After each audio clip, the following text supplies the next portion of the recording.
agora foi. Vai na foi. Agora sim. Bom, então só para começar aqui, fazer uma introdução rápida, meu nome é João Almada, eu sou hoje responsável pela controladoria financeira da empresa e como objetivo, acho que para o segundo semestre, não só da área como um todo, mas da empresa, né, a gente tem como objetivo de tornar a nossa instituição de pagamento operacional, né? E isso, obviamente, não é só da nossa responsabilidade, né? É um trabalho de muitas mãos, né? Que começou com a empresa já há algum tempo atrás, se preparando tecnologicamente para chegar onde a gente quer chegar agora. E começou também com um time jurídico, né? Fazendo esse trabalho de pedido junto ao Banco Central, que hoje é o órgão regulador principal da empresa. E a gente recentemente trouxe a Márcia para ajudar nesse processo. Ela já tem um conhecimento já muito grande do mercado tradicional e ela vai estar ajudando a gente no mapeamento e no gerenciamento desse projeto. Então, ela vai introduzir aqui agora, começar a apresentar um pouquinho da empresa e, assim, eu acho que o objetivo é ter a mesma dinâmica de ontem. Caso vocês tenham alguma dúvida durante esse processo, vocês podem parar, perguntar e a gente vai respondendo de acordo com a necessidade, tá? Bem, gente, começando para esclarecer, né? Para muita gente não sabe a diferença de uma instituição de pagamento para uma instituição financeira. Então, basicamente, instituições de pagamento são entidades digitais, né? Basicamente, todas são digitais. E a Lei 12.865 regulou essas instituições em 2013. Então, a partir de 2013 foi feita a regulamentação e foi instituído o Banco Central como supervisor oficial dessas instituições. E o Nubank, por exemplo, foi o pioneiro. Ele foi uma das primeiras instituições de pagamento, que também surgiu em 2013. E o que é uma instituição de pagamento, né?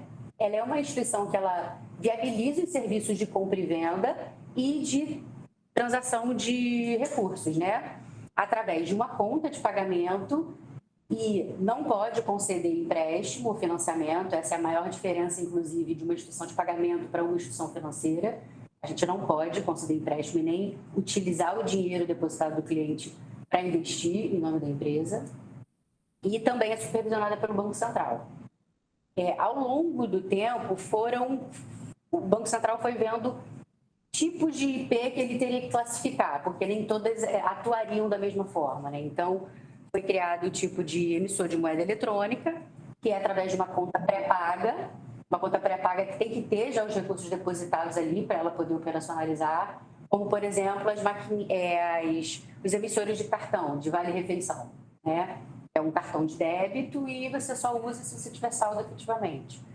Emissor de instrumento de pagamento pós-pago, que aí é para conta de pagamento pós-paga, que os recursos são depositados depois, como um tipo de cartão de crédito, né? Você utiliza e depois deposita para honrar com aquele compromisso. Como exemplo, os emissores de cartão de crédito, né? As bandeiras. Credenciador é aquele que habilita os estabelecimentos para aceitar esses instrumentos de pagamento, né? E não tem nenhuma gerência sobre as contas. Como, por exemplo, o fornecedor da maquininha, né? O Cielo, o Stone, etc.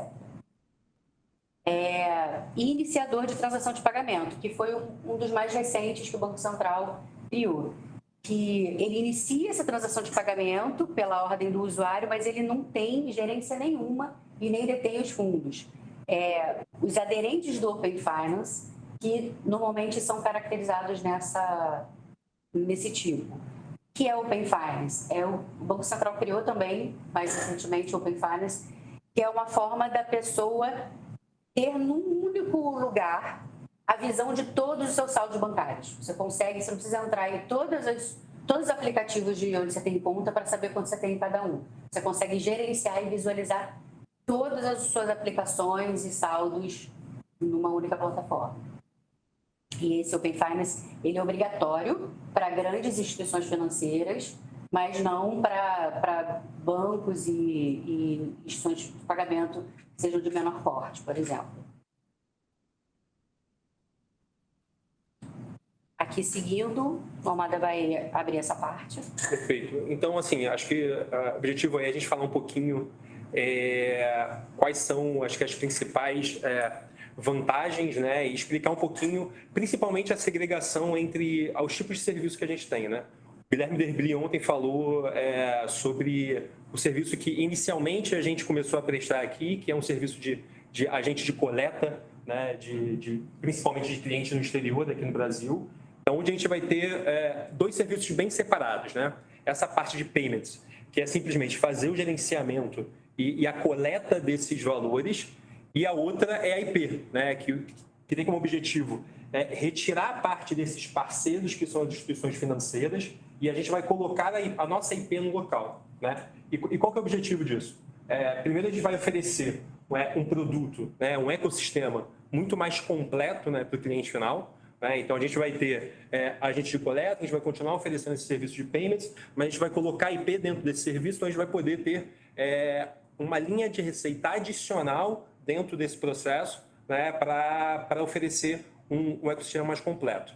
Eu acho que o próximo passo, até pensando em futuro, quando a gente tiver uma estrutura já bem definida, né, e uma estrutura interna da IP já bem organizada, acho que um passo adicional seria, por exemplo, a gente entrar na parte de câmbio, né? E aí a gente fecha todo esse ciclo de serviço, né? Então a gente seria agente de coleta, a gente seria a instituição liquidante da operação e a gente ainda seria um operador de câmbio, né? Acho que a gente tem isso como objetivo em algum momento, como próximas etapas, né, desse processo.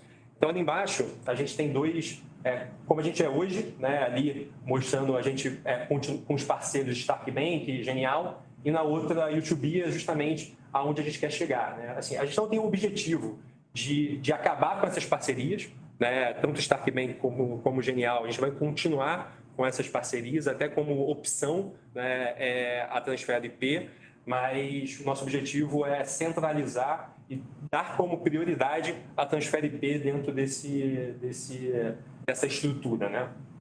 E acho que um outro grande objetivo e vantagem dentro dessa estrutura é a redução de custo, né? A gente vai ter uma redução menor, né? Porque a gente deixa de ter essa redução direta com o Stark Bank, com o Genial, e passa a ter esse custo diretamente relacionado à Transfera IP, né? Então, esse custo e essa receita fica dentro da própria empresa, né?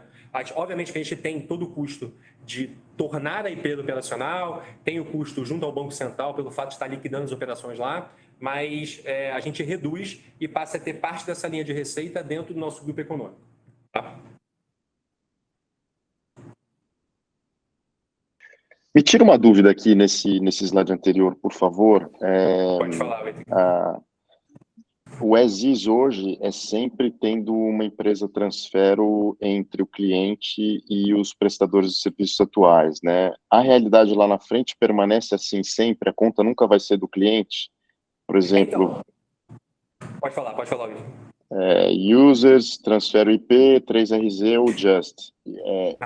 Esse link aqui na minha cabeça, a IP teria algum elemento transformacional de ter um pouco mais de capacidade do cliente de enxergar a posição individual dele. Então, nesse primeiro momento, Itaque, a gente até para tornar a adaptação fácil da empresa, a gente vai prestar um serviço simplesmente para as nossas empresas do grupo, tá? Então, a gente vai, usando como exemplo, a 3RZ e a Just, que são empresas que processam pagamentos, né, que fazem justamente essa parte que a gente coleta. Então, a gente, estruturando toda essa operação, a gente pode dar um próximo passo e trabalhar como um infra direto para o cliente final, né, direto para o PJ e abrir em algum momento para o varejo também, mas nesse primeiro momento, como organizar a casa, definir uma estrutura bem feita, a gente vai oferecer esse serviço só para as empresas do próprio grupo.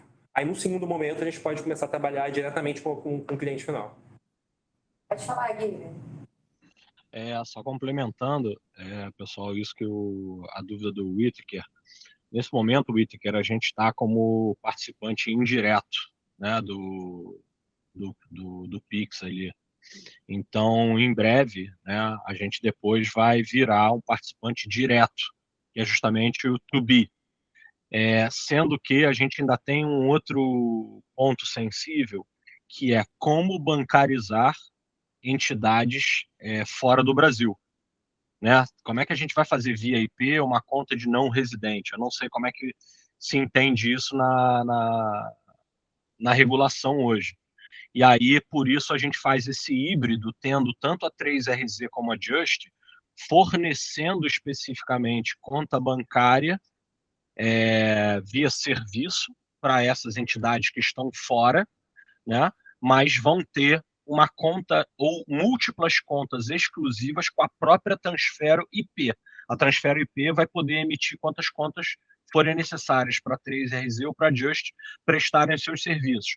Mas no caso das entidades que estão fora, elas não poderão, imagino eu, ter uma conta de não residente, a não ser que haja um esclarecimento na regulação que acho que permita isso. Eu imagino que conta para não residente só com instituição financeira. Tá? Aí Por favor, me corrijam aí se eu estiver errado. Aí só para corrigir um ponto, Giga, assim, independente da gente estar de forma indireta ou direta, toda a responsabilidade do processo ele é nosso, né? O Stark ele é simplesmente uma infra para se conectar ao Banco Central, né? Isso, então, software. Exatamente. Ele oferece a infra dele para se conectar ao Banco Central. Obviamente que existem alguns relatórios e alguns acompanhamentos que hoje é de responsabilidade do Stark, né, em conjunto com a Transfero, mas essa parte de conta de não residente também é uma segunda etapa do processo. Tá? A gente teria que fazer um pedido especial para aderir também conta de não residente. Então, por isso que a nossa ideia é estruturar o básico primeiro, né? A gente precisa se organizar como básico, a gente precisa se organizar na parte de tecnologia, na parte de segurança, na parte de controle financeiro. Então, a gente conseguindo fazer esse básico, né? Que o Pix hoje ele é o básico, a gente consegue começar a pleitear outras operações, até mesmo crédito, né? Hoje a gente pode, em algum momento, entrar com um pedido de sociedade de crédito, né? Mesmo a gente sendo uma IP, a gente pode evoluir para essa parte. Então, assim, a gente estruturando esse básico, a gente consegue começar a pleitear outras etapas desse processo, entendeu? Marcos, pode falar. Tá mutado ainda. Ok. Gostei dessa. É justamente isso. Precisamos entender os processos e cada ciclo eles vão piorando o nosso controle, né? Por exemplo, gerir duas empresas do grupo tendo contas no nosso IP já será um desafio novo para nós, tá? O Whittaker e Guilherme. Agora imagine se pegarmos todos os CPFs que transacionaram nessas duas empresas através dos nossos parceiros. Né? Então, abrir conta para todos esses CPFs e gerenciar o saldo dessas contas já será um outro desafio totalmente diferente. Então, a ideia é rodar esses ciclos para entender como funcionará efetivamente a infraestrutura do Stark, e ela vai nos atender, se vai ter um uptime de 99,99%, se o fluxo de informação está ok, se nossos controles e nossa gestão está fluindo, e beleza, vamos criar contas para pessoas físicas. A primeira conta é minha, vamos criar a nossa, vamos começar a fazer a movimentação financeira e ver se temos o controle total das contas. Para aí, depois disso, abrir para os novos clientes, né, da base. E sim, Whittaker, isso é um dos motivos de podermos ter a habilidade de criar contas para os nossos clientes através do nosso banco. Então, se o nosso banco é o 034, a ideia é termos várias contas para os nossos queridos clientes, pessoas jurídicas e pessoas físicas aí. Tá? Não temos a pretensão de sermos um Nubank, mas a ideia é termos essa habilidade. Não, legal. Beleza. Só queria entender isso aí, como é que é esse horizonte, e no momento adequado eu sento com os universitários e aprendo aí um pouquinho mais. Obrigado aí pela explicação. Assim. Aí só reforçando um pouco do que a gente falou, né? Então a gente está criando um ecossistema de pagamento, né? A gente está oferecendo um produto e um serviço mais robusto, né? Então a gente vai otimizar o gerenciamento operacional das liquidações financeiras. A gente vai ter, a partir do momento que isso estiver passando 100% pela IP, ou sei lá, 80% pela IP, a gente vai ter esse gerenciamento maior das liquidações financeiras, redução de custo operacional e confiabilidade da regulação, trazer um pouco mais de credibilidade também para dentro do processo, né? Dado que a gente vai estar embaixo de uma estrutura regulatória como Banco Central, a gente traz um pouco mais de transparência e credibilidade para todo o produto/serviço. Né? E fora que eu acho que vale complementar, agora que o Banco Central está começando a olhar para essa parte de tokenização, provavelmente vai passar a regular essa parte também, a gente já se prepara como instituição e saber os passos que a gente tem que ter para esse momento também. A gente já vai ter passado, né?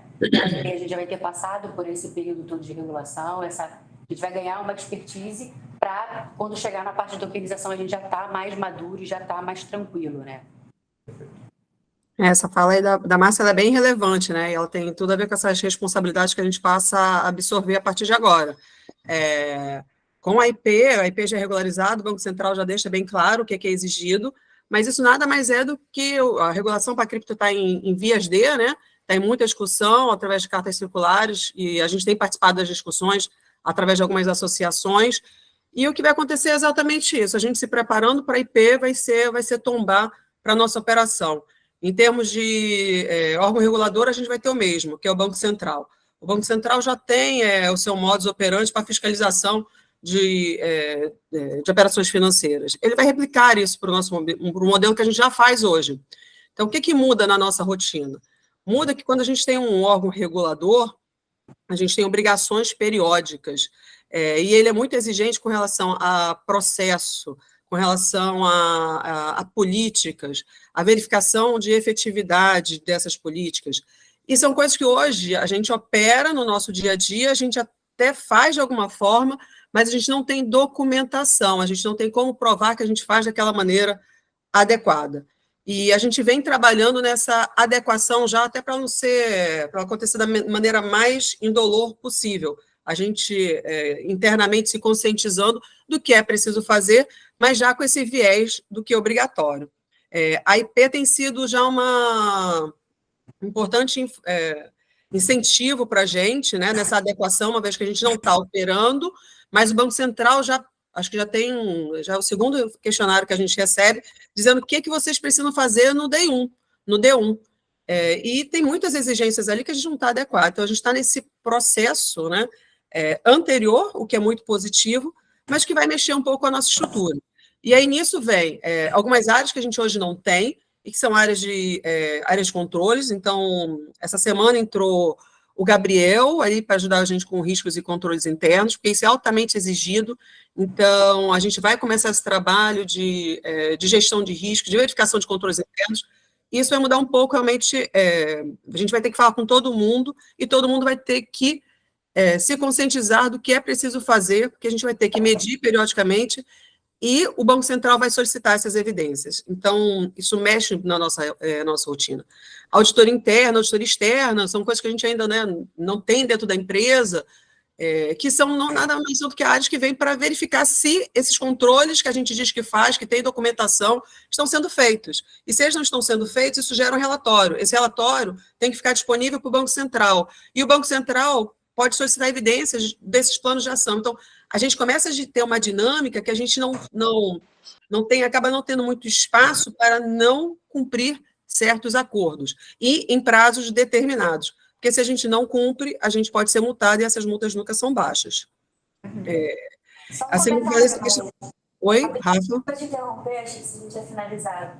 Mas a Natália fez um comentário aqui dentro do chat também, reforçando a importância, né? Que a mesma responsabilidade que a Transfero no Brasil está tendo, ela também está tomando na Argentina, frente aos órgãos que estão regulando a Argentina. Então, o Banco Central, a Unidade de Informação Financeira e a Comissão Nacional de Valores da Argentina. Então, paralelamente, a gente também está acompanhando isso lá. Pode continuar. Isso, a Argentina acabou de sair a regulação para a Argentina, então já tem ali obrigações, né, que a gente precisa correr atrás para estar aderente. Mas, no geral, os bancos centrais, eles se falam. Então, se a gente já tivesse aderente para o Brasil, a gente já teria aderente para a Argentina. O que a gente vai fazer na Argentina vai servir para o Brasil. Então, isso é mundial, né? Todos eles vêm dos mesmos acordos internacionais, todos eles vêm com ou exigências do GAFI ou exigências do Acordo da Basileia, são todos voltados para instituições financeiras. Então, é o mesmo cerne que, quando a gente cumpre, a gente consegue atender o mundo todo. Então, o processo que a gente está nesse momento é esse, de uma adequação baseado na IP, baseado no que já aconteceu na Argentina, mas que vai tombar para a nossa operação inteira. Então, o que a gente vai precisar realmente é começar esse processo de... eu sei que a maioria daqui das pessoas não trabalham muito com processo, não são de documentação, aí a minha área precisa incentivar isso a gente fazer, porque se a gente não fizer, vai ter consequências. Então, e a exposição negativa com o Banco Central é muito diferente. O que muda hoje é quem cobra muito da gente resposta são os bancos, e não necessariamente porque os alertas estão vindos do Banco Central. Os bancos hoje que, de certa forma, solicitam informações da gente, são de forma preventiva. Eles têm ali mecanismos de alerta e a gente cai naqueles alertas e eles pedem informações para a gente. E a gente combina prazos e se a gente não manda naquele prazo, a gente pode negociar um ou mais dias e está tudo bem. Por quê? Não caiu necessariamente no radar do Banco Central. Não é o Banco Central solicitando do banco, o banco nos solicitando. Às vezes, só o banco. Então, a gente tem mais flexibilidade. Quando sair essa instituição e a gente for regulado direto pelo Banco Central, não tem mais prazo. E, no geral, os prazos do Banco Central são muito curtos. Por quê? Eles partem do princípio de que está tudo pronto. É só questão da gente se organizar, juntar evidência e mandar. E isso tudo é por sistema. A gente não tem contato com as pessoas do Banco Central para trocar uma ideia, para pedir nada. A gente recebe solicitações por um sistema do Banco Central, que a gente vai ter que estar logado e olhando ali todos os dias se chega alguma requisição ou não. E, naquele prazo, a gente precisa voltar com a evidência e colocar no sistema. Então, muda bem a nossa dinâmica, a gente realmente vai ter que ser muito mais criterioso nesse processo, e se não cumpre, não tem muito jogo de cintura para a gente negociar. No geral, já vem alguma indicação com uma penalidade. Então, esse aí acho que o que mais aumenta é a nossa exposição mesmo perante um órgão regulador. Alguma dúvida, pessoal? Ficou claro. Acho que algumas, né? A galera deve estar todo mundo processando assim, as informações. E aí acho que no final, talvez a galera procure vocês para tirar algumas dúvidas. Então, nada de novo. Pessoal, vou falar um pouquinho sobre os fluxos de processo de regulação, então. Para quem não me conhece, eu sou a Amanda. Não sei se vocês estão conseguindo me ouvir e me ver bem, mas estou aqui no cantinho. Eu trabalho no jurídico, sou advogada. Eu auxiliei também o Daniel nesse processo, Daniel Caetani, né, de adesão ao pedido de homologação como uma instituição de pagamento. E eu acho que a gente colocou um roadmap ali de todo esse fluxo do processo de regulação, parte que a gente já conquistou, parte que a gente ainda está conquistando. Mas eu acho que vale a pena fazer um disclaimer aqui, voltar um pouquinho para o início da apresentação também, só para reforçar, é muita informação, acho que igual a Marcela falou, vocês devem estar processando também, em algum momento as coisas vão fazer mais sentido, se não fizerem, procurem a gente. Mas, basicamente, reforçando, a Transfero ela entrou com um pedido como uma instituição de pagamento para emitir moeda eletrônica. Esse foi o primeiro step que a gente decidiu. E aí, então, a gente precisava de uma autorização do Bacen, que é o órgão regulador, para a gente poder constituir a empresa, operar, estar regularizada. Esse pedido de autorização, que foi o primeiro step concluído, a gente deu entrada nele em 2022. E aí, vale reforçar também que foi um pedido bem criterioso, né? A gente teve que envolver diversas áreas da empresa. Antes mesmo de dar a entrada, a gente protocolou o pedido em agosto de 2022. Antes de dar a entrada ao pedido, a gente fez diversas reuniões com escritórios especializados para entender o que a gente precisaria ter estruturado aqui dentro da casa. A gente acionou o time de compliance diretamente diversas vezes também para a gente produzir os manuais, produzir as políticas, pessoal financeiro, fazer planos de negócios, contabilidade, tecnologia principalmente, área de riscos, enfim, foram várias áreas envolvidas nesse processo. Foi um processo que levou ali uns bons meses para a gente desenvolver essas políticas, esses manuais, como a Maíra falou também. A gente ainda não tinha internamente e a gente precisava ter esse material para apresentar para o Bacen e ter o pedido deferido. Então, esse processo levou 1 ano. A gente teve deferimento em agosto de 2023, do ano passado, para a gente poder operar. E aí a gente foi para o segundo step, que é onde a gente está hoje ainda. O segundo step a gente podia tomar a decisão de se conectar diretamente com o Banco Central, como a Almada e a Márcia aqui falaram também, só que isso traria uma série de responsabilidades para a gente em todas as áreas, impactar a tecnologia, impactar jurídico, contabilidade, financeiro, todo mundo aqui dentro. Ia ter uma série de obrigações que a gente talvez não tivesse capacidade, braço, nesse momento para cumprir. Então, a gente optou para se conectar indiretamente ao Banco Central. A gente está usando o Stark, que é um player já conhecido. Ele é um player que trabalha com muitas outras IPs já consolidadas no mercado. E aí a gente começou esse processo de integração ao Banco Central de forma indireta usando o Stark. Esse processo a gente deu entrada já no ano passado, assinamos os contratos com eles, e em paralelo a gente começou a fazer uma homologação, uma integração ali com o Stark. Em paralelo a isso, como segundo step também, a gente, por ser participante indireto, a gente teve a obrigação de se cadastrar no SPI. O SPI é o Sistema de Pagamentos Instantâneos do Banco Central. É a conexão ao Pix que a gente vai fazer de forma também indireta nesse primeiro momento, usando o Stark. Só que a Transfero precisa dessa autorização direta do Banco Central para poder se cadastrar o SPI e aí validar essa homologação do Stark. E aí o jurídico preparou toda a documentação, também com auxílio de outras áreas pertinentes. A gente deu entrada nesse processo em março desse ano, essa solicitação para o Banco Central, mas o Banco Central tinha uma previsão de 30 dias de resposta, o que não aconteceu. Hoje a gente está em julho, já se passaram aí 4 meses e ainda não tivemos uma resposta do Banco Central. O que acontece é que o Banco Central ele entrou em greve nesse período também, então isso gerou uma morosidade na análise do nosso pedido e a gente conseguiu até uma resposta do Banco Central hoje pela manhã dizendo que ainda estava sob análise o pedido da Transfero IP. A gente não consegue dar uma previsão de quando vai ser deferido porque está do lado deles, né? A bola está com eles. Então, o nosso momento agora é de aguardar esse deferimento do pedido de cadastro como participante indireto.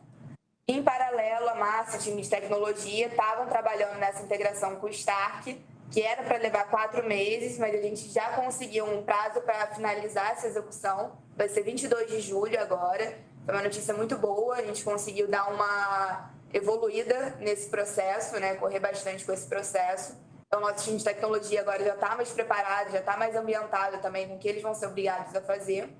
E aí a gente já consegue entrar em homologação com o Stark, que é nosso player intermediário ali para se conectar com o Bacen. E aí esse processo deve levar mais um mês. Então, provavelmente em agosto, a gente já está homologado com o Stark. Só que a gente precisa do Step 2, que é ali o cadastro da SPI aprovado. Aí, quando tivermos esses dois, essa homologação com o Stark e o cadastro da SPI, a gente consegue ir para a última etapa desse processo, que a gente chama de operação restrita. A operação restrita ocorre direto entre a Transfero IP e o Bacen. E nessa operação é como se fosse uma demo do que a gente vai oferecer na verdade, né? Só que a gente opera de forma limitada ali com o Bacen, como se fosse um teste, para a gente entrar em uma operação plena. Essa operação restrita ela vai durar ali de 2 a 8 semanas. A gente torce para que lá no segundo semestre, para o meio do segundo semestre, a gente já tenha concluído essa fase de operação restrita também e possa começar essa operação plena. E aí começa o jogo mesmo e começa a ter todas as obrigações de uma IP, né? Hoje em dia, como a Almada falou, a gente já tem diversas obrigações, são vários CADOCs, né, que o pessoal ali tem que ficar lançando, jurídico também, o Daniel está acompanhando isso de perto, tem vários relatórios, vários questionários que ele precisa ficar respondendo, então a gente já está vivenciando o que é ser uma IP, a gente já está se preparando para isso, falta bastante coisa ainda, mas aí como o Marlinson falou, eu acho que também isso é um sonho que a Transfero tinha já há muito tempo, e é muito bacana ver os blocos já sendo colocados para que a gente consiga já entrar em operação plena, né? Falta bastante coisa, mas a gente evoluiu muito desde que a gente começou esse projeto lá em 2022. Então, eu acho que se você olhar, você ainda fica assim, nossa, tem muita coisa em andamento. Tem muita coisa em andamento, mas evoluímos bastante. Ainda falta bastante, mas a gente está num caminho aí de conseguir finalizar esse processo ainda esse ano. Acho que pode passar. E aqui tem um status geral, né, desse processo todo e como a gente está em relação a todos os pontos, não só com o Bacen diretamente, né. Então, tudo que a gente já tem finalizado, a gente já teve autorização para funcionar, a gente já tem mapeado todos os fluxos de reportes regulatórios contábeis e do PIX, a gente já tem mapeamento de tudo que a gente precisa prestar de informação em relação a isso. A obrigação de auditoria contábil semestral, que a gente já teve, a de database de dezembro, vai ter agora para junho. O mapeamento de todas as normas relacionadas que a gente precisa cumprir e seguir em diversas áreas da empresa. E a parte da regulação de compliance, ela já está muito redonda já dentro do escopo do Banco Central. E o que a gente ainda está trabalhando, que ainda está em curso, é esse aceite sobre a adesão do PIX. E existe uma vantagem nisso, que a gente teria um prazo regulatório de estar operacional 1 ano depois da autorização dada, que foi final de agosto. Só que se a gente não estiver, a gente tem essa comprovação que a gente tem uma dependência do próprio Banco Central para não estar compliance ainda. Para não estar ainda compliance, porque eles ainda não responderam para a gente e não deram esse ok. Se a gente embargar no final de não estar operacional, a gente tem essa prerrogativa de que a bola está com eles, né? E a gente tem resposta. Por isso que a gente chegou a mandar e-mail questionando sobre a evolução dessa adesão do PIX, para a gente ter documentado uma resposta deles, caso isso precise, né? A gente não cumpriu 1 ano porque vocês estão com uma parte do processo travada, né? Então, a gente está ok em relação a isso. O desenvolvimento da integração do Stark, que acaba agora dia 22, e a gente já começa uma homologação. A adequação à regulação da área de tecnologia, que é a segurança cibernética, que o Lesan já está por dentro, a gente já tem os pontos que precisam ser ajustados e adequados, e a parte de relacionamento com o cliente também. Tem algumas regras que a gente precisa seguir para estar de acordo com a regulamentação do Banco Central. A criação da área de controles internos, que a gente ainda não tinha, e agora já tem uma pessoa para isso, e a criação também de uma área de auditoria interna. Essa auditoria interna ela vai ter por obrigação validar os processos e os fluxos da área do financeiro, da área de compliance, da área de tecnologia e da área de relacionamento com clientes. A auditoria interna ela tem que validar todos os processos das entidades, das áreas que o Banco Central entende como essenciais e necessárias para uma IP. Então, testes regulamentares, relatórios periódicos e com aprovação de diretoria, eles pedem tudo em relação a isso. Não só o relatório, com a diretoria aprovando todos os controles e os testes que eles estão fazendo. E aí, né, Márcia, entra aquela parte que a gente vai ter que ter, para a gente ter uma auditoria, a gente tem que ter documentação, né? A auditoria precisa que a gente entregue o como a gente faz, para eles poderem verificar se isso está sendo realizado. Então, tem todo esse trabalho aí anterior para a gente poder estar pronto para uma auditoria. Acho que é essa preparação que a gente vai precisar, né? Começar a desenvolver aqui, pensando nesse momento que a gente vai chegar. Existem vários processos, acho que burocráticos do Banco Central, né? E a gente precisa ter registrado internamente de que esse processo foi de fato feito, né? São coisas simples, assim, tipo atas de reunião, validação dos processos, validação de que a auditoria, de fato, olhou para aquele processo e validou. Então, são processos que a gente precisa implementar dentro da empresa, a gente já vem estruturando isso para que a gente atenda toda essa parte que o Banco Central exige. E essa parte da auditoria interna ela é sensível, ela não pode ter relação com nenhuma outra área que ela tenha que auditar. Então, a pessoa da auditoria interna ela tem que estar direto plugada na diretoria, ela não pode estar plugada em ninguém do financeiro, não pode estar na Maíra, não pode estar plugada em diretores de áreas que ela própria vai auditar. Não pode, o Banco Central não permite. Tem que ser completamente segregada, né, da estrutura. E um checklist regulatório por área para acompanhamento, né, que eu estou montando e a gente vai acompanhar em cada área o que a gente ainda tem que desenvolver, o que ainda tem que implementar, para a gente, durante em paralelo com esse curso do Banco Central, de aprovação, de estar plenamente, a gente está caminhando para quando a gente estiver operacional, que a gente acredita ainda estar em outubro, a gente já está 100% de acordo com o que ele pede, com as normas, e já ter uma área de auditoria, já está com tudo ok, né? Tudo que ele espera e exige.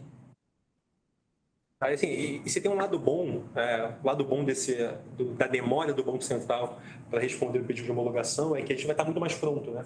Quando essa resposta vier, né? A gente não esperou isso, né? A gente já vem se organizando e se estruturando para quando vier essa resposta, a gente em pouco tempo já vai poder de fato começar a homologar, porque a gente já vai estar com a estrutura toda redonda, né? Então, tem esse lado positivo. Eu acho que vale até a pena reforçar também o que o Omar e a Maíra disseram agora sobre documentação, né? Ontem a gente participou também de uma call sobre perguntas e respostas para o Bacen, especificamente sobre instituições de pagamento. E o Bacen reforçou a necessidade de ter toda a documentação ali, porque não é porque não pediram um plano de negócio no momento que a gente deu entrada ao pedido que eles não vão pedir. Eles querem que esteja pronto, porque se eles pedirem, eles querem ter aquilo ali. E eles querem que aquilo seja verídico com a situação da empresa.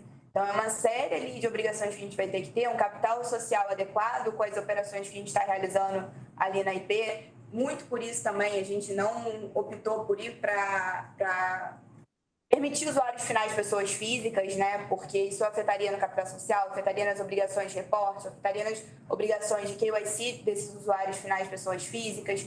Então, assim, a gente precisa ter, de fato, essa documentação já pronta nesse meio tempo, políticas internas, controles internos, tudo, para se o Bacen pedir, eventualmente, a gente ter já o que mostrar. Isso foi um ponto que eles reforçaram muito e é algo que eles estão olhando muito para isso também. E é uma sanção ali do Bacen, uma multa do Bacen, não vai ser barato, não vai ser algo que vai só arranhar a imagem, né? É algo que pode impactar realmente na empresa como um todo, e não só na IP, mas como no grupo econômico também. Então, é muito importante todo mundo ter essa consciência da necessidade de documentar os processos e de seguir os processos para a IP, né? A gente já vem sofrendo a fiscalização, a gente já está sentindo na pele o que vai ser a nossa rotina a partir de agora. A gente agora, nesse mês de julho, tem mais de 200 questões para responder para o Banco Central. A gente está trabalhando nesses questionários, que ele pergunta sobre todas as áreas, sobre como ele quer saber como tudo está funcionando. O que a gente não tem ainda, que ainda não está de acordo, a gente está falando a verdade, que é o que eles pediram, não inventa, não fala que está ok se não tiver. Fala a verdade e se prepara para estar ok. Então, a gente está nesse mapeamento de tudo que a gente não está ok dentro desse questionário, que a gente sabe que precisa trabalhar nisso, para o próximo a gente já ter uma resposta compliant com o que ele espera. E a gente brinca aqui que no ano passado a gente recebeu o primeiro questionário do Bacen, né? E foram mais de 300 perguntas, né? E a gente brinca que é o Enem do Bacen, né? Que a gente usa esse como referência, foi o primeiro, para usar aquilo ali como referência e falar, cara, a gente precisa chegar naquilo ali. Quando a gente conseguir responder tudo sim para o Enem do Bacen, a gente vai estar 100% apto para dar o próximo passo. O Giga perguntou, mas aí vale o mesmo prazo para responder que eles têm com a gente também? Deveria, né, Giga? Deveria. Pois é, pô. A gente fala, não estamos em greve aqui. Quando der, a gente responde. O setor jurídico está todo em greve, né? Isso. Infelizmente não, né? Quem determina são eles. Eles dão um prazo e a gente se vira para responder. A devolutiva é outra história. Exato. É igual a canetada. Se eles entendem que algum processo nosso não está adequado, por mais que a gente queira dizer que está adequado, se eles não entenderem a maneira como a gente funciona, eles canetam a gente e aí você fica o tempo inteiro numa discussão, né? Nessas discussões que a gente está tendo aí com relação à consulta pública para a regulação de cripto, por exemplo, é exatamente nesse contexto ali, né? Aí você vai em termos de associação, ao invés de a gente ir sozinho. De que maneira a gente consegue colocar as categorias de operação em cripto para eles não botarem todo mundo no mesmo bolo e exigir coisas que em algumas vertentes não se aplicam. E aí, só que você tem que provar para o Banco Central por que vale a pena na regulação trazer separado, para você não aplicar as mesmas exigências para todo mundo. E se eles não entendem aquilo muito bem, eles colocam todo mundo no mesmo barco e vira sempre um sufoco, né? Eu tive a oportunidade de participar em outras regulações de outras empresas, e era exatamente isso. E muitas vezes a gente entrava com pleito, tentando explicar, e mesmo vocês não entendiam, via a regulação, e a gente ficava explicando assim, mas isso aqui não se aplica, e é um vai e vem, e para mudar alguma regulação, ter uma atualização, demora muito tempo, e enquanto isso você fica caindo em exigência como não cumprimento, apesar de você ter explicado 1000 vezes que aquilo não se aplica. Então, a gente está num momento muito sensível para o nosso mercado de cripto. Para a IP não, para a IP realmente já está redondo, já é um mercado mais maduro, né? Dado que essa lei já tem mais de 10 anos, mas para a gente não, para a cripto não. Então, vamos ver como é que vai vir, mas a gente já se adequando aqui nesse modelo de IP, isso já vai contribuir para caramba para a nossa adequação para o que a gente faz. Até porque, vendo lá as categorizações que estão pleiteando, a gente se enquadra em quase todas. Então, a gente não vai ter muito problema nesse sentido, né? De pleitear alguma coisa que não se aplica. Essa é a insegurança do Brasil, né? Porque a questão uma coisa é você regular via lei, né? Você tem a lei das IPs aí já mais estruturada, e outra coisa é o Banco Central ficar fazendo circular. E aí, dependendo da circular, bate de frente com uma lei vigente. E aí, o que vale? Né? Esse é o problema da insegurança do país. Mas vamos lá. Tá bom. Acho que é isso. Encerrou, gente. Alguém tem alguma pergunta, algum ponto para colocar? Acho que a galera vai ter bastante coisa para pensar. Mas, de novo, acho que reforçando só o ponto da Amanda, assim, se vocês precisarem, a gente está aberto a dúvidas, a, de repente, explicar um pouco melhor como é que vai funcionar. A gente pode procurar a Márcia, procurar a Amanda também, que está bem engajada no projeto, que a gente consegue ajudar, tá? Muito bom. Boa. Tira aí a tela. Só para avisar a galera aí que tem medo de processo, que tem medo de política, que tem medo de burocracia, que é melhor fazer uma terapia nesse tempo, nessas matérias, porque vem coisa aí, tá?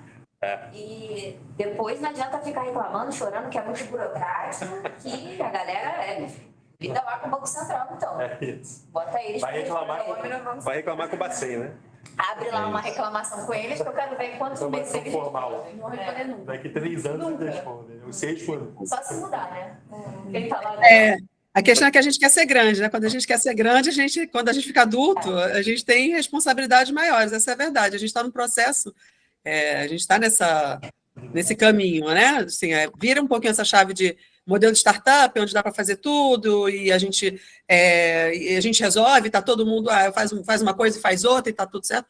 Quando você cresce, né? Você acaba adquirindo responsabilidades e não dá mais para ser tão easygoing, digamos assim. Então, a gente tem que mudar o mindset mesmo, mas a gente chega em outro nível, né? A gente alcança outros mercados, a gente realmente vira... Qual que é o limite depois que a gente se adequa? Não dá muito para mensurar. Da maneira como a gente está estruturado hoje, a gente acaba ficando limitado. E ficou pequena essa caixinha para a gente. Então, vamos dar esse próximo passo, vamos aprender, né? Vamos aprender todo mundo junto. Não é fácil, tá? Processo de mudança é sempre complicado, mas a gente está aí para conseguir orientar. Para quem não sabe processo, o que é processo? Processo é literalmente a gente desenhar, né? Chegar assim, olha, como é que você faz? O que você está fazendo hoje? E a gente vai montar um fluxograma, vamos botar no Miro ali, todo mundo saber quem são as caixinhas, quais são as atividades que são feitas de início ao fim, quem são os agentes que estão ali. E aí todo mundo, de certa forma, vai se enxergar dentro de um fluxo. Vai entender, putz, eu sou aquela caixinha ali, eu sou aquela pessoa que faço. Um processo nunca é personalizado, né? Nunca tem nome de pessoas, mas tem as funções das pessoas, tem as áreas das pessoas. E aí você se enxerga dentro de um todo. E aí vai ser isso que vai ser olhado, né? Será que esse processo está adequado? Está todo mundo participando? Tem muito mais agentes do que outros agentes? Está equilibrado? E aí vem a gente para tentar equilibrar isso, para a gente não ser questionado para fora. Porque a auditoria interna é uma área nossa que vai fiscalizar o que a gente está fazendo. A auditoria externa é uma consultoria externa que vem para isso. E aí, quando vem um órgão regulador, para não ter mesmo espaço. Então, por isso que a gente tem esses dois agentes ainda anteriores do que o órgão regulador. Então, vamos se preparar para isso, vamos de peito aberto. Acho que todo mundo aqui na Transfera é jovem, está disposto a aprender, e vamos nesse caminho para chegar em outro patamar. Eu acho que falando de maturidade de empresa também, a importância de ter processo, a galera traz muito isso em conversa com a RH. A gente precisa de processos mais organizados, mais estruturados. E aí, quando começa a gente a organizar processo e estruturar processo, aí corre todo mundo, fica todo mundo desesperado, ninguém fica na sala, sai todo mundo correndo. Então, preparem-se para esse momento que já está sendo muito importante, mas que vai ser mais ainda. Processos de auditoria são muito morosos, né? É muito trabalhoso você se regular dentro da auditoria, tanto interna quanto externa. Então, vale o preparativo mental para esse momento. Pode falar, Felipe. Tá mutado. Tá mutado. Nossa, desculpa aqui, cretino. A analogia que eu faço aqui é uma casa em construção, né? A gente vê uma casa construindo, vê lá o terreno, faz terraplanagem, faz a fundação, começa a subir parede, entra no acabamento e tal. Aí, na hora que vai colocar automação, coisas de inteligência e tal, a gente não vê o trabalho sendo feito, e a gente não imagina o tanto de trabalho que envolve para trazer inteligência e desenvolvimento para uma casa moderna, né? Então, queria agradecer o esforço de todo mundo aí. Acho que esse trabalho é um trabalho hercúleo, difícil, complicado, chato, que muitas vezes a gente não vê o êxito, né? E não acha que está ali, não está andando. E é Brasil, né? Regulação e tal. Por um outro lado, a gente tem um arcabouço legal, muito parrudo, e a gente tem que surfar ele do melhor jeito possível, até para destacar o que a gente é e o que a gente pode ser mundo afora, né? Todos esses ativos que a gente está construindo aí podem ser ativos que podem trazer muito valor para a companhia no curto, no médio e no longo prazo. Então, parabéns aí pelo esforço, tomara que a gente consiga superar esses prazos todos aí com a maior celeridade possível. É isso, né, gente? Não há bônus sem ônus. Tem que ter o ônus. A gente quer ser grande, a gente quer crescer, tem o custo para isso. Bora. Faz parte, né? Agora a gente vai entrar já na etapa de stablecoins, agora falando um pouco menos de regulamentação, então vai dar uma aliviada na parte de auditoria, que é realmente mais denso, né? Falar de instituição de pagamento é mais denso, falar de regulamentação é mais denso. E a gente entra numa outra etapa agora, que é sobre stablecoins, que no final das contas é aquela grande cola ali que une toda a mandala do Basic. Se vocês repararem, tem o stablecoin em volta ali da mandala do Basic. É muito importante reparar isso, porque, afinal de contas, é o que une a empresa inteira, é o que faz sentido para a empresa toda. Então, a gente resolveu falar especialmente disso. Então, meninos, toquem aí. Como vocês preferirem. Onde está a apresentação? Posso botar aqui? Ele está aplaudindo muito. A intenção chegou para apresentar. Abuela. Já desaparecendo.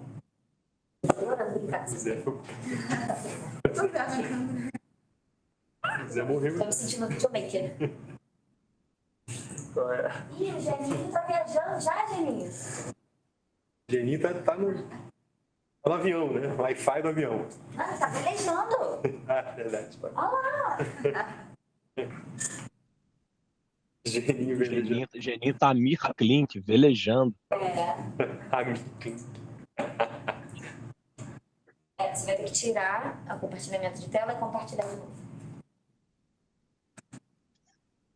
Mas tem um... Inteiro também. Apresentar.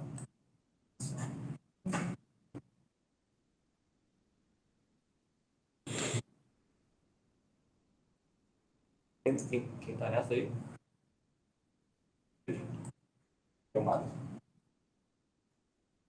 Mas todos podem agregar. Pessoal, aproveitando só para fazer um disclaimer também sobre a apresentação, a gente preparou a apresentação também para as pessoas que entraram agora, né? Então, assim, a gente sabe que tem muita gente que chegou tem um mês, tem uma semana e não conhece o produto, né? Não conhece, nunca ouviram falar eventualmente de stablecoins, não está inserido nesse mercado cripto, né?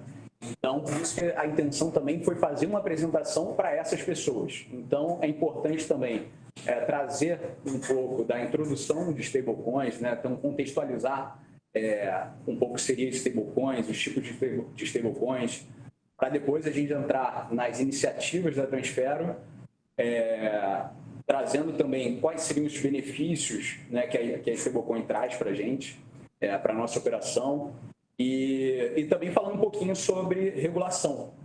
Então, a intenção é a gente dar um panorama regulatório do Brasil e também do mundo, né, e finalizando com Drex, né, que acho alguma coisa que até foi solicitado, né, a gente está ouvindo muito falar nas CBDCs, né, e que tipo de relação CBDCs tem com stablecoins. Né? Então, só um disclaimer. Bom, vamos lá, pessoal. Bom dia, sou o Daniel Caetano, para quem não me conhece. Quem vai apresentar aqui sou eu, o Rodrigo, que acabou de falar, e o Almada, que já está até ficando rouco aqui de tanto falar nessas apresentações. Então, como o Rodrigo falou, né, vamos começar pelo básico, né? O que são as stablecoins, né? Dentro do universo de cripto, né, quando a gente se depara com a quantidade de tipo de cripto que existem, né, uma dessas caixinhas que existem são as stablecoins. O nome vem justamente da necessidade de, enfim, como 99% dos tipos de criptomoedas que existem são voláteis, lá no passado veio essa necessidade de se acessar o mundo digital, acessar o mundo de blockchain com um valor que não fosse tão volátil assim. Então, lá no passado surgiram as stablecoins de dólar, foram as primeiras. Mas, enfim, o termo se refere não somente a stablecoin de dólar, mas qualquer token que se referencia a um valor do mundo físico, pode ser uma stablecoin de ouro, uma stablecoin de dólar, uma stablecoin de real, enfim, qualquer ativo do mundo real, isso torna essa moeda uma stablecoin. Aqui a gente trouxe assim 4 tipos que são os mais aceitos, né, nas formas de categorização. Se você for mais nerdzão e for pesquisar, vão ter, sei lá, 32 milhões de tipos, mas esses 4 aqui são os mais utilizados, que são as stablecoins lastreadas em moedas fiduciárias, as stablecoins lastreadas em outros criptoativos, as stablecoins algorítmicas e as lastreadas em commodities. As moedas fiduciárias são as mais comuns, que são as mais famosas, as que estão no dia a dia de quem está no mundo cripto, né? As mais famosas são o BRZ, né? Mais famosas de todas. Aí depois tem as menores, que é USDT e USDC. Quem conhece aí, não sei o nome famoso. Coadjuvante. São coadjuvantes. Tem outra Rising Star, que é o RZ, que está vindo com tudo também.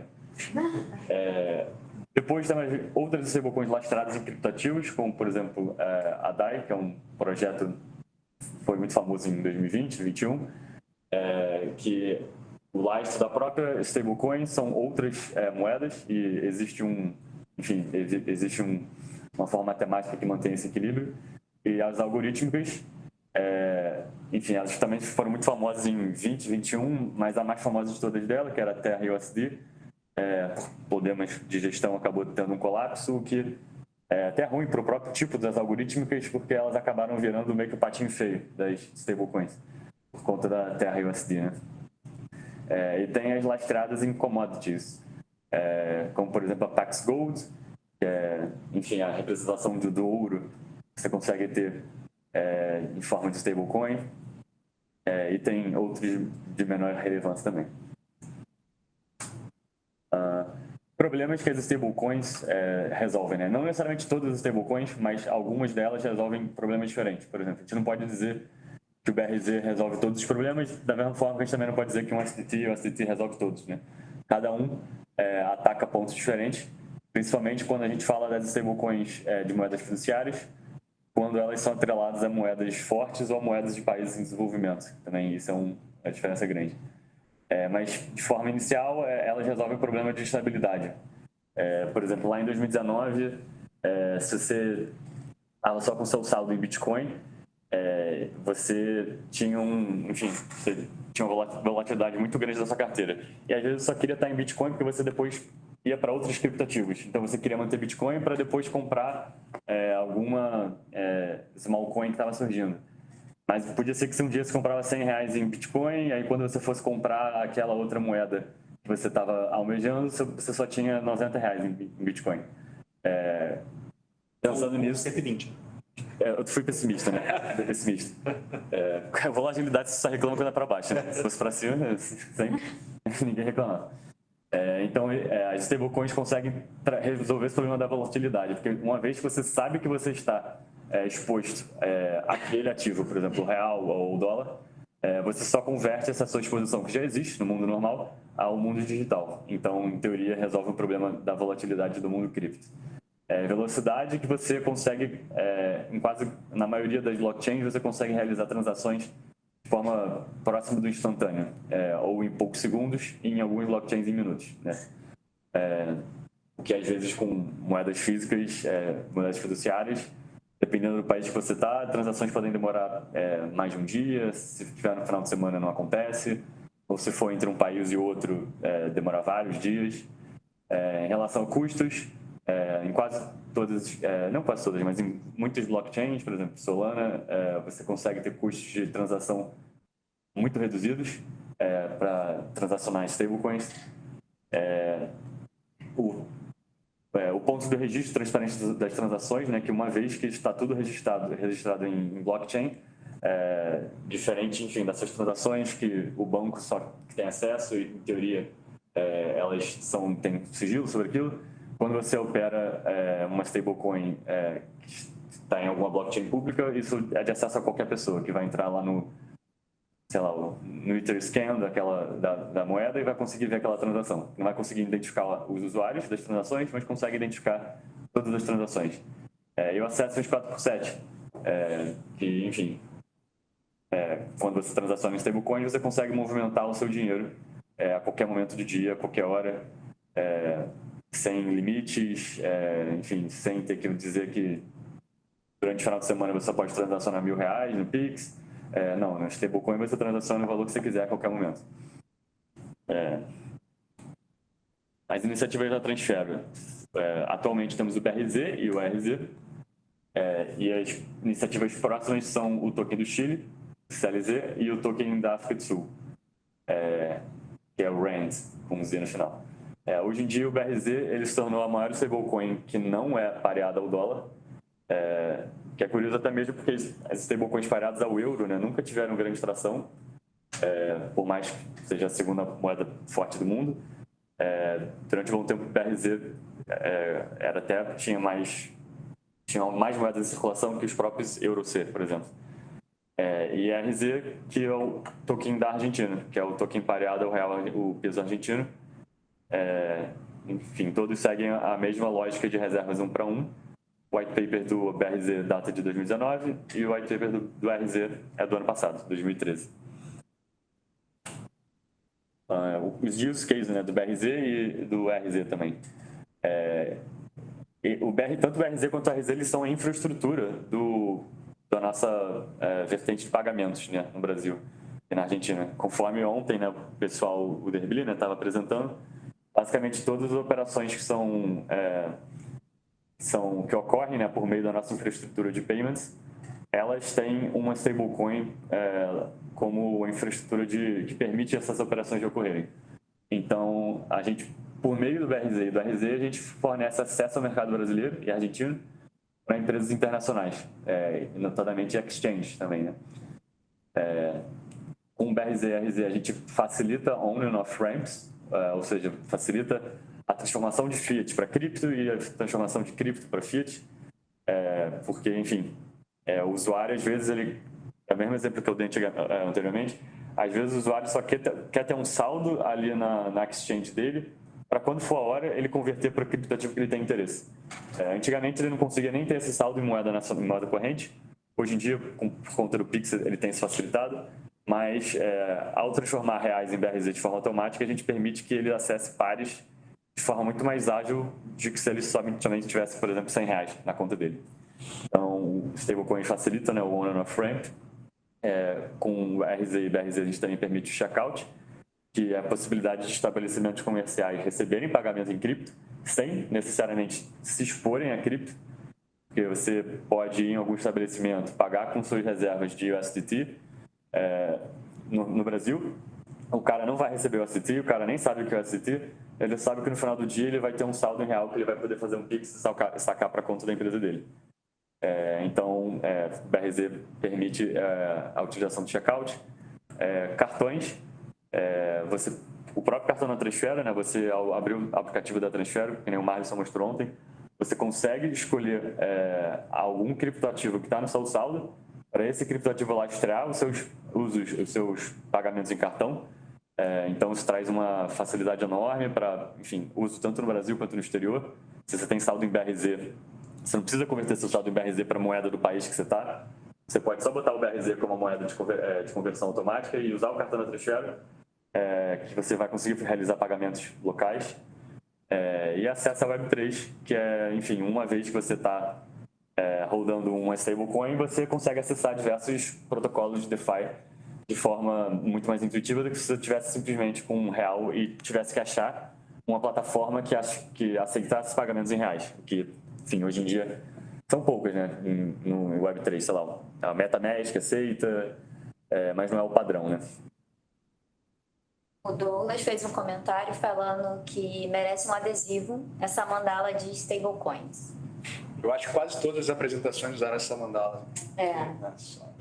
Fica aí a dica pra galera do marketing criar uma figurinha no WhatsApp também, pra gente poder usar. Aí, enfim, conforme ali no último item, né, acesso Web3, a gente trouxe uns exemplos aqui puxando a sardinha, né, para transfer, casos de uso do BRZ no Web3. A gente tem dois projetos, né, que a gente tem uma joint venture com a Fuse. O primeiro é o Stake Easy, que basicamente você consegue entregar os seus BRZs para serem stakeados num protocolo e você recebe rendimentos do seu BRZ. Enfim, já teve apresentação sobre Stake Easy, é bem interessante. E o Kona Finance, que é uma plataforma de adiantamento de recebíveis, que a infraestrutura toda dessa plataforma é com BRZ, assim, em que comerciantes conseguem negociar com a plataforma o adiantamento de recebíveis para, por exemplo, o cara ali na esquina que vende pastel, aí todo mundo paga o pastel no cartão de crédito. Ele só vai receber os seus reais por conta do pastel, sei lá, daqui a um mês. Ele chega para alguém e fala, cara, ao invés de receber R$100 pelos pastéis, você me paga 95 agora? E por meio do Kona Finance, ele consegue esse adiantamento de recebíveis. Tudo por meio da infraestrutura do BRZ. Aí só complementando, esses 100 que ele iria receber daqui a 30 dias, quem recebe, no caso, é a própria Transfero, né? O investidor. Então, são esses dois use cases que a Transfero desenvolveu em conjunto com a Fuse. E de forma geral, stablecoins podem ser usados como colateral para empréstimos em plataformas DeFi e liquidez também. Por exemplo, no Balancer, na Radium. Os números do BRZ. Almada que fala isso? Eu posso falar então. Os números do BRZ, esses valores são valores absolutos por ano, ou seja, em 2022 o BRZ transacionou quase 5 bilhões de reais, né? Isso tanto em pay-in quanto payout, quanto transação de quem realmente está investindo em BRZ ou transação de payments. Em 2023 subiu para 5,3 bilhões e em 2024 até agora está em 7. Nesse tempo todo, assim, de circulação, BRZ, enfim, já circulou quase um pouco mais de 12 bilhões, né, de reais, alcançando em alguns momentos, assim, no total, né, mais de 5 mil token holders. E hoje em dia a gente está disponível nas principais blockchains, né, seja Ethereum, Avalanche, Algorand, Solana, Polygon, Stellar, BNB Chain. Aí só complementando, hoje, atualmente, né, dado o nosso último fechamento, existe... por isso que está mais 8. Tem muito mais, tem muito mais. As mais conhecidas. Hoje a gente está com, como está ali na apresentação, mais de 12 milhões em circulação, né? Esse é saldo de fato em circulação que a gente tem, e é o quanto a gente precisa manter do nosso lado em reservas também. O próximo slide, que as reservas do BRZ, né? Elas são mantidas com títulos, enfim, obviamente, né, acho que todo mundo já entendeu que todo BRZ adquirido advém de R$1, né? E o que a Transfero faz com esse real, né? Esses reais são investidos em títulos públicos de baixo risco e alta liquidez, ou seja, baixo risco. Quer dizer que se a gente investir R$10, a gente vai retornar pelo menos os R$10. De alta liquidez é que a gente pode sacar a qualquer momento, ou, enfim, D0 ou D1. Isso é importante, esse caixa, a gente colocou ali caixa disponível, isso é importante para a gente manter a rotatividade, né? Dado o que a gente oferece, né? O BRZ é líquido, né? Então é 24/7, a pessoa pode querer liquidar e transformar esse BRZ em BRL a qualquer momento, então a gente precisa ter uma boa gestão de caixa, né? Ali, pelo time ali do Gerinho, do próprio José também, que faz essa gestão de caixa para manter sempre o cliente com acesso rápido a essa conversão, né? De BRZ para BRL. Mas assim, em contrapartida a gente precisa também, né, ter uma rentabilidade vinculada a esse colateral, e parte disso a gente deixa em títulos públicos, né? Normalmente a gente tem um termo hoje bem interessante no mercado tradicional, que é o renda fixa digital, né? Por exemplo, o Stark Bank ele oferece isso. E esse renda fixa digital ele está atrelado, ele é lastreado num título público, né? Que é uma dessas dessas opções que a gente tem aqui. Então, parte desse valor, né, parte desse total que hoje está em circulação, a gente deixa dentro dessa renda fixa digital, que tem uma liquidez de zero também, que a gente consegue resgatar a qualquer momento, e outra parte a gente deixa como disponível para rodar a operação. Lembrando que esses números são de março, né, de 2024.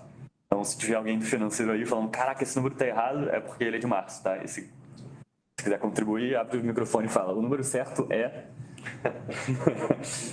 Então, o colateral em março tínhamos 15 milhões e em circulação 12 milhões. Esses números vocês podem encontrar no reporte de transparência que está no site do BRZ. Esse é um ponto muito relevante, porque traz credibilidade para o token e para a Transfero ter capacidade de produzir reportes, enfim, periódicos, enfim, de periodicidade pequena, né, preferencialmente, não ser periódico a cada um ano, porque isso mostra a seriedade do BRZ para o mercado. Isso é a primeira pergunta que qualquer player institucional faz para a gente quando fala, legal, putz, muito legal, stablecoin no Brasil, mas é a transparência. A Natália está perguntando se são letras de Tesouro Nacional. Sim, ele tem. Perfeito. Enfim, agora vamos para a regulação. Pessoal, falando um pouquinho de regulação, a ideia aqui foi a gente trazer de forma bem sistematizada os principais atos normativos, e sem ser uma forma pesada também, né? Mas os principais atos normativos que a gente teve aí ao longo desse tempo, né? Desde quando surgiu o cripto, né? até o momento. Então, a gente teve uma instrução normativa da Receita Federal que todos conhecem, eu acho que a maioria conhece, que é a 1888, que trouxe a obrigatoriedade de prestar informações à Receita Federal nas operações de criptoativos, seja pessoa física, seja pessoa jurídica, seja pessoa física que transaciona em exchange brasileira, que transaciona em exchange internacional. Tá? A gente teve um PL, um projeto de lei de 2021, que começou a originar esse marco regulatório, né, que é a Lei 14.478 de 2022, que entrou em vigência agora há 6 meses atrás, né, em junho de 2023. E essa lei, ela trouxe diretrizes que as VASPs, né, que as prestadoras de serviços de ativo digital devem observar nas suas operações, e também traz as formas de registro e obtenção de licença. Tá? Então, essa lei nada mais é do que uma diretriz geral que depois vai precisar de uma regulamentação. Tá? E ela deixou também em aberto quem seria a autoridade supervisora que regulamentaria os criptoativos do Brasil. Né? Isso foi trazido através de um decreto do Executivo, né, que indicou o Banco Central como regulador, e aqueles criptoativos em que tem características próprias de valores imobiliários permaneceriam sob regulação da CVM. Tá? Então, uma vez definido o regulador começou a elaborar, né, essa normativa. Daí o primeiro passo do Banco Central foi trazer uma consulta pública. Essa consulta pública, ela teve 38 perguntas que para os agentes de mercado, não só agente de mercado, mas qualquer pessoa poderia participar também, e visava coletar informações relacionadas à segregação patrimonial, governança, segurança cibernética. Então, demonstrou o cuidado do Banco Central justamente de ouvir primeiro os agentes de mercado, para também não trazer uma regulação que impactasse de forma negativa no setor, né? Que eventualmente começasse a ser um detrator dos criptoativos no Brasil. Né? Então, hoje, qual é o status disso? O Banco Central está sistematizando... Que susto! O Banco Central está sistematizando essas contribuições. No próprio site ele traz essa palavra, né? Sistematização, que nada mais é do que reunindo todas as contribuições, fazendo suas análises. Né? Mas o Banco Central já indicou que vai ser necessário uma segunda consulta pública, tá? Prevista agora para o segundo semestre, para ir mais a fundo também em alguns temas que ainda merecem mais maturidade. Né? E, além disso, está trazendo como prioridade para esse segundo semestre a regulação de stablecoins, em especial stablecoins para pagamentos e para o mercado de câmbio. Ou seja, é o que afeta diretamente a nossa operação, né? Então, a gente está de olho nisso, está acompanhando bem de perto. E fora isso, todo o aperfeiçoamento do arcabouço legislativo, né? Referentes a obrigações acessórias, como tarifas, perfil suitability, enfim, e demais informações. Aí só complementando, Rodrigo, porque já tirando a consulta pública, o Banco Central ele se reuniu, de forma virtual, obviamente, com os principais players e com a gente também, né? Uma reunião que eu, o Caetano, o Márcio também participou, para justamente levantar também essas dúvidas, né? Entender como é que funciona, para saber como a gente faz, para saber para onde que a gente precisa olhar, né? Como é que a gente vai construir, assim, e querendo ou não, assim, ele tem um lado dele, que é um pouco do que a Márcia e a Maíra falaram, que até usando a consulta pública como exemplo, já é uma estrutura muito parecida que ele está trazendo para dentro do mercado de cripto, né, exigindo as mesmas coisas, basicamente, mas tentando, de alguma forma, ouvir um pouco o outro lado para adaptar um pouco essa regulação ao cenário, né? Então, assim, pelo menos se na prática, de fato, essa adaptação vai acontecer, a gente ainda não sabe. Mas, pelo menos, tem uma indicação de que eles estão olhando para isso, né? O Giga fez um comentário dizendo que para atualizar todo mundo na Europa nesse momento há um framework sendo colocado em prática para classificar as stablecoins. A gente vai falar um pouquinho, né? A gente vai falar um pouquinho, Giga, agora nesse próximo slide. Mas só assim, o ponto importante que o Amada levantou foi que a Bcrypto ela trabalhou junto com os associados para responder todas essas perguntas. Então, tivemos várias reuniões com a Bcrypto, né, em que a gente teve a oportunidade, todos os associados, de colocar uma resposta. Alguns associados optaram por responder nesse mesmo guarda-chuva da Bcrypto, que foi o caso da Transfero, mas outros associados também preferiram, além de responder pela Bcrypto, responder em nome próprio, né? Então, assim, foram diversas reuniões para construir uma resposta mais adequada para o Bacen. O Giga complementou falando que a maior delas, né, que é a maior stablecoin, o USDT, não vai seguir, né, dentro da classificação da prática lá do framework da Europa. E a consequência disso é o USDT sendo deslistado de exchanges na Europa. Qual o cenário? Isso. Qual a opinião sobre? Na verdade, a gente tem na Europa o MiCA, né, que é Markets in Crypto Assets. Então, agora, recentemente, há poucos dias atrás, começou a ser aplicado a regulação que se refere a stablecoins. Tá? Então, o MiCA está dividindo o início da aplicação em stablecoins, que começou agora, que são dois tipos, são os tokens referenciados em ativos e os tokens de dinheiro eletrônico, né? Recentemente também a Circle, anteontem, ela teve a aprovação para ser um e-money token lá na Europa, então vai começar a operar. Então, assim, pelo que o Giga também comentou, o SDT vai ficar para trás, né, nesse sentido. Já teve alguns problemas em relação à transparência das reservas e tudo mais, mas a consequência é essa, né? De eventualmente ele não conseguir atuar na Europa.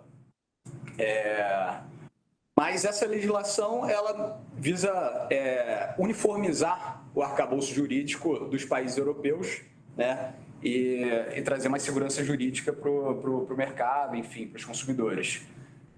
Eu coloquei aqui também o Direct, né, que falando um pouco aí sobre a Transfero como emissora do BRZ por Bahamas, né? Então, a gente tem hoje uma licença de VASP em Bahamas, tá? Foi um procedimento bem burocrático que a gente seguiu.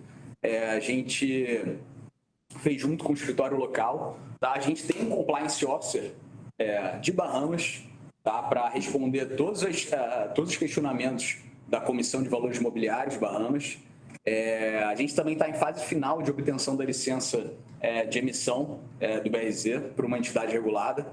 né? Então, a gente emite hoje o BRZ pela Transfero Asset Bahamas, mas a gente já emitia antes de surgir essa regulação, né? Então, não tem problema nenhum, mas agora a tendência é a gente transferir, assim que a gente conseguir essa licença de emissão de stablecoin em Bahamas, transferir da Transfero Asset Bahamas para essa entidade regulada, né? Então, esse é um pouquinho em relação à jurisdição, às outras jurisdições, né? E entrando aqui um pouquinho em futuro das stablecoins, né? A gente ouve muito falar disso e eu acho interessante também porque nada mais é do que o DREX, né? Nada mais é do que o governo adotando uma tecnologia cripto, né? Então, é bastante interessante você ver esse tipo de inovação por parte dos governos em geral, né? Então, o que seria DREX? DREX nada mais é do que o Real Digital, né? Inicialmente, o nome era Real Digital, só que mudaram para DREX, não sei porquê, mas... Trouxeram o significado de DREX? Trouxeram o significado, falaram o DREX é digital, real, eletrônico. E X é tipo... E o X é Black Batista, né? Não. O X é para dar um ar de modernidade pro nome, né? Então, assim, podiam ter chamado só de Real Digital. É o nosso Z, né? É o X dele. É o nosso Z, exato. Uma coisa que eu escuto muito em entrevista, que a galera até me pergunta, principalmente depois do Web Summit, que o DREX já vinha sendo falado do anterior e o desse ano também, exatamente essa pergunta, Giga.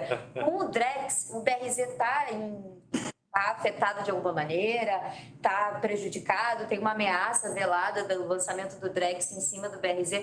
Eu já sei o que responder para os meus candidatos. Eu vejo de uma maneira positiva, mas a galera que...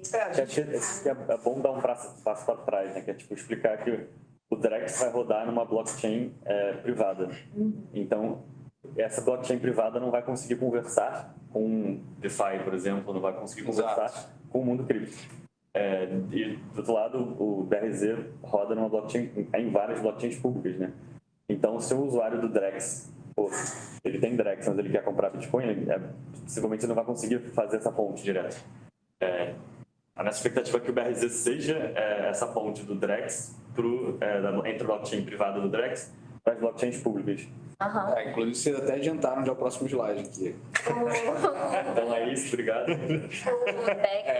Não, mas a gente vai falar exatamente CBDC, comparar CBDC com stablecoins. É bom que mais diferente também.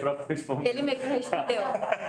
Sim, mas são complementares, sim. Entendeu? Eles são complementares. O que eu trago dentro de entrevista para a galera que não conhece tanto do mundo de cripto é que para a gente vai ser ótimo, porque as pessoas, principalmente no território nacional, as pessoas vão perder um pouco do medo do criptoativo. Então, elas vão começar a pesquisar, vão começar a procurar. E isso tem sido, na minha visão também, na visão das pessoas que eu converso, das pessoas que entendem do negócio, é positivo para a gente, de uma maneira em que as pessoas talvez não temam tanto cripto. O universo cripto e o universo de blockchain. A Natália fez um comentário também, que a presença de uma CBDC poderia aumentar a confiança com o ecossistema de criptomoedas em geral, beneficiando os tokens privados a fomentar uma maior aceitação, pelo que eu entendi. Sim, concordo, porque a partir do momento que o próprio governo adota uma tecnologia cripto, então ele está dando, ele está validando a tecnologia, né? Então, assim, ele está validando que a stablecoin funciona, né? E que as transações por meio de blockchain também funcionam, né? Mas só para a gente fazer esse contexto aqui do DREX, antes de voltar para esse ponto das CBDCs, do CBDC versus stablecoin. Acho que são pontos. Acho que um dos principais medos também do mercado e das pessoas de uma forma geral é quando você não tem associado a cripto ou de repente ao nosso próprio BRZ uma entidade por trás daquilo. Então, quando você tem uma grande instituição financeira por trás, né, o próprio governo por trás, você passa um pouco mais de credibilidade. Aí eu acho que tem esse lado bom do Banco Central começar a olhar e regular, que você passa a ter olhando de certa forma. Acho que, de novo, o Banco Central tem que se adaptar ao mercado, mas você passa a dar mais credibilidade, né, para o processo. Exato, assim, o investidor institucional ele vai começar a entrar mais pesado em cripto a partir do momento que tiver uma regulação, né? Então, assim, tiver uma segurança maior em relação a isso. Então, claro, concordo, muito positivo. E o Giga reforçou falando que o colateral do BRZ poderá ser em Drex no futuro. E a Natália também falando que não operar entre CBDC e tokens privados. Eu li errado? Pode ser que eu tenha lido errado. Poderia melhorar, eu estou sem óculos, galera. Poderia melhorar a liquidez e a acessibilidade de ambos os tipos de ativos, facilitando um uso conjunto. Então, um complementa o outro e o Drex ele não necessariamente vai ocultar ou diminuir esse topo de carreira aí do BRZ, esse momento de ser estrela. Acho que vai ser muito... Tem mercado, tem como olhar e acho que o mercado nacional precisa também desse conhecimento e esse acesso ao que é uma stablecoin, dando uma abertura também para as pessoas começarem a olhar os criptoativos de maneira mais segura, com mais confiança, né? Não que seja mais seguro ou menos seguro, mas ter mais confiança em criptoativos e em stablecoins. Exato. Mas então, dando um contexto geral aqui de como vai funcionar o Drex, né, e dos benefícios que ele traz, o Drex é uma plataforma, é regulado pelo Banco Central, é emitido pela plataforma hoje, pela Hyperledger Bezos. A Hyperledger Bezos é uma plataforma permissionária, né? Então o Banco Central precisa dar permissão e concessão para os agentes dessa plataforma. E como vai funcionar?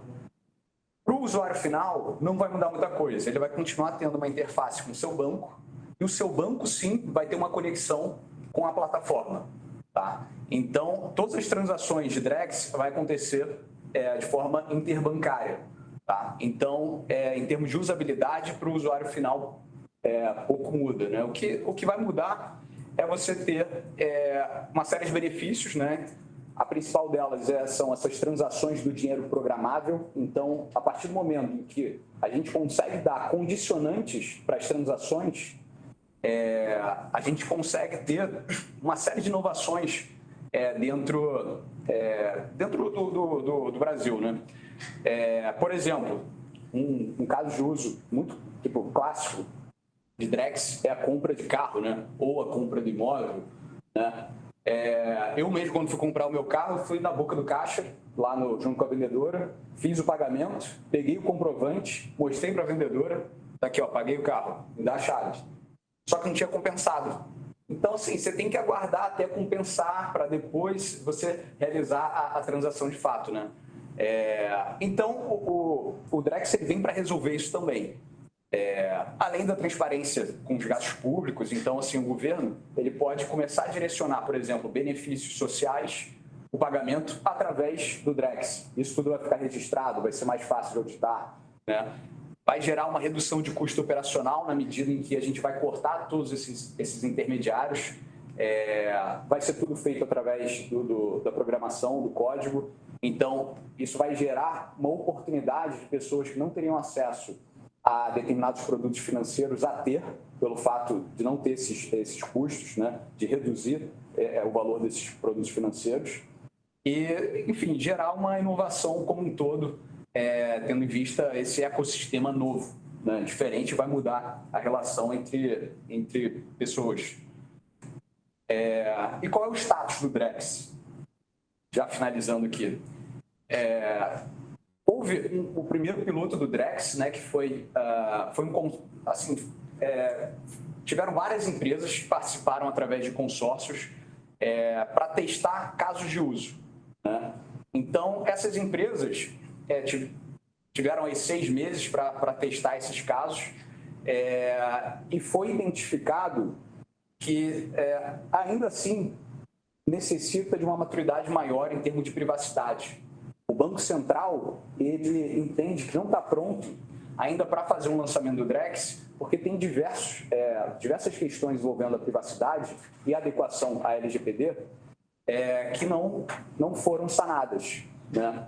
Então, já foram estudadas algumas funcionalidades novas e essas funcionalidades elas vão ser implementadas agora num segundo piloto do Drex, tá? Que tem uma previsão de término em 2025. Então, nesse terceiro trimestre, as empresas que quiserem se candidatar, né, trazer propostas para participar desse piloto, vão poder fazer isso, né? E também a gente vai ter casos envolvendo valores imobiliários. Então, a CVM também vai passar a acompanhar esse segundo piloto, tá? E agora, assim, por fim, o que a gente já até mencionou, tendo Drex, a stablecoin vai morrer? O Giga comentou aqui dentro do chat que, se ele não se engana, fomos convidados a participar junto com o Cicube. O Marlison pode falar melhor sobre isso. Legal. Então, assim, só para também tirar essa dúvida, né, de a gente já tem Pix, a gente já tem Drex, agora tem stablecoin. O que vai morrer? Nada disso vai morrer. Tudo vai continuar coexistindo, né? As CBDCs são emitidas pelo Banco Central, tem um outro propósito, né? As stablecoins são empresas privadas. CBDC, os casos de uso são muito mais para pagamentos nacionais, interbancários, tá? Stablecoin vai continuar tendo um papel fundamental no on-ramp e off-ramp, né? Para você acessar as exchanges, né? Para manter a estabilidade de preços, né? E assim, pode ser que futuramente consiga ter uma integração em que as stablecoins possam fazer os pagamentos internacionais integrando junto com o Drex, né? E fora isso, a CBDC tem uma questão muito polêmica também, que ela pode ser usada e vai ser usada, né, para fins de política monetária e fiscal, né? A gente vê, através do Drex, a possibilidade de oferta monetária, né? Implementação de políticas fiscais, estímulos, pagamentos de benefícios sociais. Então, assim, nada disso tem a ver com stablecoin também, né?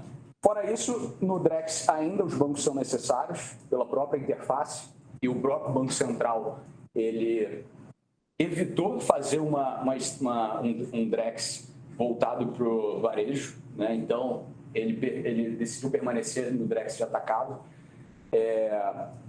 enquanto a stablecoin não tem necessidade de bancos, né? O lastro do CBDC é um lastro fiduciário, o próprio real, e stablecoin reserva 1 para 1.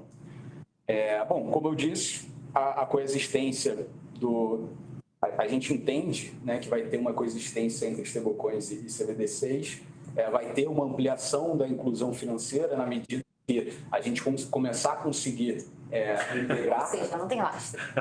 Fiduciária, né? Fidúcia. Mas é isso, a gente entende que tem tudo, até existem planos, né, para cada país ter a sua CBDC, né? A gente já vê que a China, ela tem lá o yuan digital, enfim, que também é bastante polêmico, né? Falam que se o chinês não gastar o dinheiro em tantos meses, o dinheiro some da conta, né? Tem umas coisas assim. Você dá muito poder, né, pro governo. Então, por isso que existem várias auditorias, né, que gostariam de entender melhor como funciona o código da plataforma que o Banco Central vai utilizar. E acho que é isso. Só um ponto sobre o que o Giga disse. O CBDC ele vai ser emitido inicialmente, né, pelo próprio Banco Central, ou por empresas e instituições financeiras que têm essa autorização de fazer isso, e vai ser gerenciado, né, e transacionado pelas grandes instituições financeiras, né, que vão ter acesso a disponibilizar isso para os clientes finais. Exato. Alguém quer fazer perguntas? Pergunta? Tem dúvida, comentários, pontos, prós e contras do Drex? Não? Então tá bom. Quem precisar e tiver alguma dúvida e alguma questão que tenha aparecido, vocês podem procurar a galera do jurídico, pode procurar a Armada, pode procurar a Márcia também, que tratou ali da parte de IP, não tanto de stablecoin, ou também, por enquanto, só no básico. Mas aí, voltando um pouquinho que eu falei antes, né, tá bem mais cheio aqui, sobre o formulário que a Thabitinha vai colocar lá no grupo do Teams. Então, olhem as notificações do Teams, por favor. A Thalita vai colocar lá daqui a pouquinho esse questionário sobre hoje. A gente vai premiar também. O primeiro lugar vai ser um valor do prêmio de 150 BRZs. Se a gente tiver mais de um primeiro lugar, aí a gente vai liberar outros prêmios, como foi ontem. E na sexta-feira, a gente anuncia quem ganhou de ontem, de hoje e de amanhã. Tá bom? Então, qualquer dúvida, vocês podem perguntar ali pelo Teams também. A gente está à disposição de vocês. E valeu, Giga. Alguém, se quiser fazer algum comentário, algum ponto, vocês estão liberados também. Participem do questionário. Eventualmente, também vocês vão ter que participar do feedback. O que mais? Amanhã tem mais um treinamento, e esse vai ser um pouquinho mais rapidinho, vai ser mostrando a usabilidade do aplicativo, mostrando como é que faz para se registrar, como é que é esse primeiro contato com transação ali dentro do app, do Transfero App. Houveram dúvidas, então a gente vai mostrar assim, o passo a passo de como usar o aplicativo. Quem não tem, já vai baixando, então já vai colocando. Quem não tem, na verdade, né, eu acho que deveria ter. Galera que entrou aí já vai baixando o app. Então, para amanhã a gente começar a ver e estudar um pouquinho melhor sobre aplicativo e transfero dentro do universo do app. Ok? Então, até amanhã, galera. Qualquer coisa, vocês me gritem.